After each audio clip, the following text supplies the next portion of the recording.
तो भाई जैसा कि आप लोग कल के न्यूज़ के बारे में तो सब अवेयर ही होंगे, सब जानते ही होंगे कि क्या हुआ है।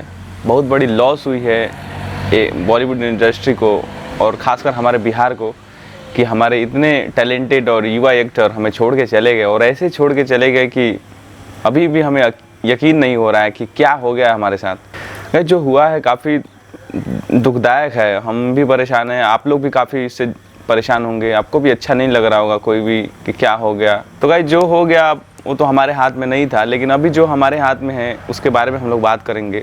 कि मैंने देखा अपने व्हाट्सअप के स्टेटस में कि कुछ मेरे फ्रेंड है वो स्टेटस लगाए हुए थे कि कहीं ना कहीं बॉलीवुड इसका रीज़न है या ग्लैमर की ये डार्क रियलिटी है कि जो। तो गाइस मैं आपसे रिक्वेस्ट करना चाहता हूँ, प्लीज़ डोंट स्प्रेड हेट।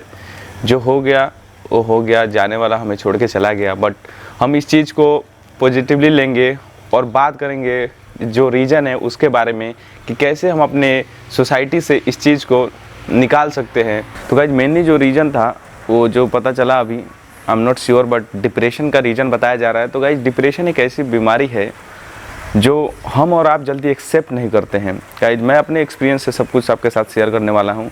मैं भी डिप्रेस था कुछ सालों पहले, जब मैं 11th क्लास में था। मैं काफ़ी डिप्रेस था, मुझे तो डॉक्टर के पास भी जाना पड़ा था, इलाज भी चला था, 1 साल पूरा मैं डिप्रेस रहा। लेकिन अर्ली डेज के जो मेरे एक्सपीरियंस थे, जब मुझे रखा गया अलग सबसे सेपरेट करके कि डिप्रेशन में है, इसको स्पेशल ट्रीटमेंट दिया जाएगा, उस टाइम मेरे फैमिली का तो मुझे पूरा सपोर्ट मिल रहा था। लेकिन जो मेरे आसपास सोसाइटी वाले थे, जो आसपास घर वाले थे या पड़ोसी थे, वो लोग डायरेक्ट एक बात कह देते थे कि ये बंदा डिप्रेस नहीं, वो लोग बोलते थे कि पगला गया है, पागल हो गया है। This is the dark reality of our society guys. हम लोग समझ नहीं पाते कि वो बंदा अंदर से कितना फाइट कर रहा है खुद में और बाहर आने की कोशिश कर रहा है, और हम लोग उसको सामने से बोल देते कि पागल हो गया है, क्या करते थे कि पगला गए हो, ये सारी चीज़ें हैं। बट कोई नहीं जानता। मैं खुद परेशान था कि रीज़न क्या था मेरे डिप्रेशन का। मेरे पास उस टाइम सब कुछ था, मेरे मार्क्स भी अच्छे आ रहे थे और सारे सब कुछ अच्छा था, बट मैं क्यों डिप्रेस हो गया आई थिंक मुझे अभी तक रीज़न पता नहीं चला। लेकिन ये एक ऐसी बीमारी है जो किसी को हो सकती है, और हमारे सोसाइटी में आई थिंक 50 से अबव तो लोग इससे डिप्रेस होते ही रहते हैं, हमेशा इससे परेशान रहते ही रहते हैं। लेकिन हमें और आपको क्या करनी है गाइस, देखिए आप मेरी डिजिटल फैमिली हो, मैं यहाँ पे कुछ सजेशन देने आया हूँ आपके लिए, क्योंकि हमारे सबके लाइफ में कुछ ना कुछ प्रॉब्लम है।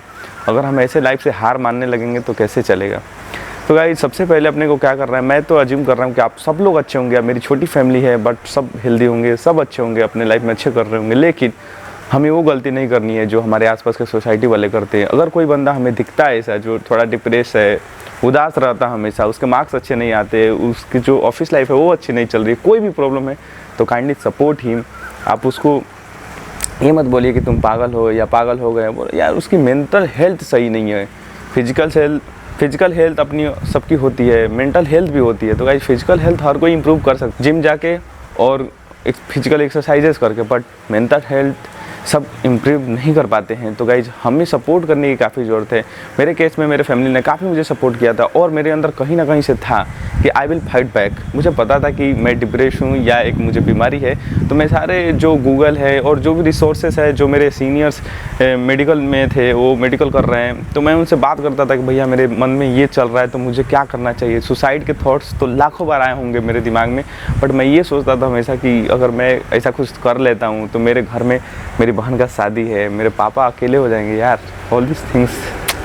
काफ़ी पैथेटिक सिचुएशन हो जाता था, बट सोचा था कि आई विल फाइट बैक, और मैंने किया। और काफ़ी सारे सपोर्ट रहा मेरे जो क्लोज फ्रेंड्स होंगे, क्योंकि मैं घर पे था और उसके बाद मेरा हॉस्टल भी बंद था। जब हॉस्टल खुला तो मैं डॉक्टर से कंसल्ट करने के बाद दवा लेके हॉस्टल चला गया। जब हॉस्टल में गया तो ये नहीं कि मैं वहाँ पे टोटली रिकवर हो गया, लेकिन मुझे वहाँ पर भी ऐसे ही रहना पड़ता था, दवा खा के क्लासेस छोड़ देता था। बट जो मेरे आसपास के दोस्त थे, जैसे चंदू था, विकास भैया थे, राम प्रवेश भैया थे, ऐसे मेरे जो क्लोज फ्रेंड्स थे, ये लोग बस मुझे सोने के लिए ही अप्रिशिएट करते थे कि तुम सो, तुम पढ़ाई मत करो।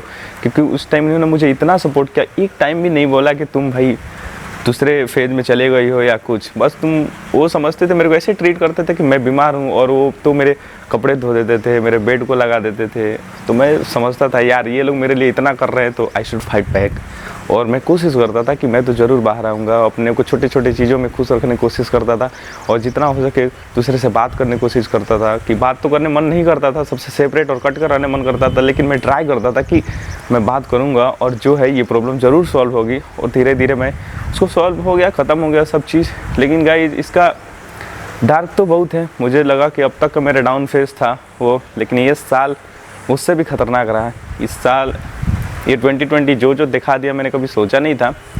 लेकिन गाइस डिप्रेशन के जो उसके बाद का जो मेरा लाइफ था और उसके पहले का जो लाइफ था ये टोटली डिफरेंट है। जो मेरे फ्रेंड्स होंगे अगर ये वीडियो देखेंगे तो रियलाइज़ कर पा रहे होंगे कि मेरा जो लाइफ डिप्रेशन से पहले का था और डिप्रेशन के जो बाद का था, ये जो ट्रांजिशन है ये टोटली डिफरेंट था। ये एक पेन से मैं जो जूझा, सब कुछ झेला, तो मैं इतना स्ट्रॉन्ग हो गया कि मेरी जो कॉन्फिडेंस लेवल था यहाँ से यहाँ पे चला गया था, और जो मेरी पर्सनालिटी थी टोटल दूसरी होके बाहर आई।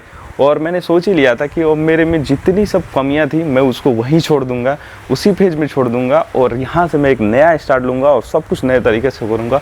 और मैंने सब कुछ बदल दिया। जो बंदा अपने क्लास में 9th और 10th में 1 और 2 बार रिस्पॉन्स किया होगा, वो 11th में आके मैं सबको परेशान करता था, अपने बक से सबको परेशान करता था। इतना सबसे इन्वॉल्व रहता था कि कोई पढ़ता भी रहता, इमरजेंसी कोई भी केस में मैं हमेशा मुस्कुराते रहता था, सबको परेशान किया। तो ये चीज़ था कि मैं उसके बाद बदल गया। मुझे फिजिकल काफ़ी स्ट्रेंथ आई, मेंटल भी मैं काफ़ी स्ट्रॉन्ग हो गया, क्योंकि वो जो दौर से मैं गुजर गया था, आई थिंक वो काफ़ी कुछ सपोर्ट मुझे दे गया, और काफ़ी कुछ इनहेंस और काफ़ी इंटरनल जो पावर बोलते हैं वो ऐसा मेरे को लगा कि हाँ मैं काफ़ी कुछ अब कर सकता हूँ, ये ऐसा पेन मैं झेल सकता हूँ। ये दौर मेरा ख़त्म हो गया तो अब अच्छा दौर ही आएगा।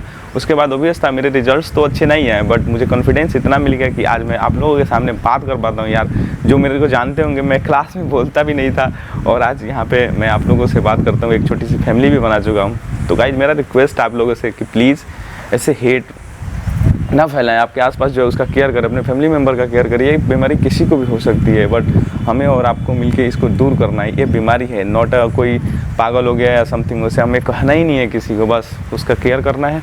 और अगर आप में से किसी को ऐसा फील होता है तो प्लीज़ अपने दोस्तों से बात करिए, या डॉक्टर से कंसल्ट करने की ज़रूरत पड़े तो कर लीजिए, इसमें कोई बुराई नहीं है। मैं भी जब बोला जाता था कि तुम डॉक्टर से कंसल्ट करो तो मैं भागता था, ये करता था, वो करता था। मुझे लगता था कि सब मुझे पागल बोलने लगेंगे अगर मैं एक बार डॉक्टर के पास चला गया। मैं खुद से कोशिश करता था, बट इम्पॉसिबल हुआ नहीं। लेकिन जो मेरे दोस्त और फैमिली मेम्बर ने जो सपोर्ट दिखाया, और मेरे जो अंदर था कि हाँ मैं फाइट बैक करूँगा, उससे मैं आप लोगों के सामने फिर से हूँ। नहीं तो मेरे लाइफ में भी इतने बार मैंने तो सारे इक्विपमेंट भी निकाल लिए थे, रस्सी ये सब की, अब ख़त्म करते यार, I can't get it over, मेरे से नहीं होगा, अब ख़त्म हो जाना ही सही है। बट कभी कभी लगता था कि लोगों एक दिन और देखते हैं, एक और ट्राई लेते हैं, देखते हैं छोटा सा कुछ और करते हैं कि हमें खुशी मिले। सुबह उठते हैं, दौड़ने जाते हैं, मेडिटेशन करते हैं, थोड़ा एक्सरसाइज करते हैं, तो हुआ धीरे धीरे मैं रिकवर हो गया और दवा भी छूट गई। अभी मैं बढ़िया हूँ, अच्छा कर लूँ। आई होप थोड़ा सा आप लोग इस पर ध्यान देंगे। एक बंदे को भी हेल्प हो जाएगी इस वीडियो से तो मेरे को काफ़ी अच्छा लगेगा। प्लीज़ आप अपने लव वंस का केयर करें और अपना केयर रखें, सेफ़ रहिए, घर में रहिए। चलिए मिलते हैं किसी वीडियो में, तब तक के लिए शुक्रान, अलविदा, माशाल्लाह, take care and do whatever you want are my lovely friends.